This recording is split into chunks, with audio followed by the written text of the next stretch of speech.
Hello besties, welcome back to another mini blog. మీలో ఎంతమందికి పెసర్ గ్యారెల్ with chicken curry అంటే ఇష్టమో కింద కామెంట్ బాక్స్లో కామెంట్ చేయండి. చాలా డేస్ అయిందని ఇంకా నేనే చెప్పాను మా సిస్టర్కి చేయమని. సో సండే రోజు బ్రేక్ఫాస్ట్ పెసర్ గ్యారెల్ విత్ చికెన్ కర్రీ అయితే చేసుకున్నాము.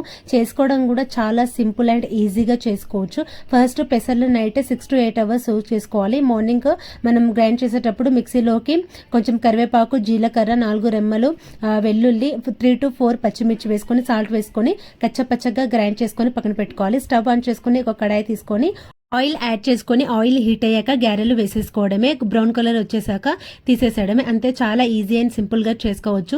మా సిస్టర్ కాసేపు చేసింది, కొంచెం బ్యాక్ పెయిన్ వస్తుందంటే ఇంకా ఆ రూమ్లోకి వెళ్ళిపోయింది. మేము ఇక్కడ చేస్తుంటే రెంచి పాప అక్కడ ఆడుకుంటే ఇంకా ఆ రూమ్కి వెళ్ళిపోయింది.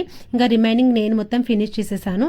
అంతే, చాలా ఈజీగా చేసుకోవచ్చు. మీరు కూడా ట్రై చేసి ఎలా ఉందో కింద కామెంట్ బాక్స్లో కామెంట్ చేయండి. టేస్ట్ విషయానికి వస్తే టేస్ట్ మాత్రం చాలా అంటే చాలా బాగుంది. వీడియో నచ్చినట్లయితే ప్లీజ్ డూ లైక్, షేర్.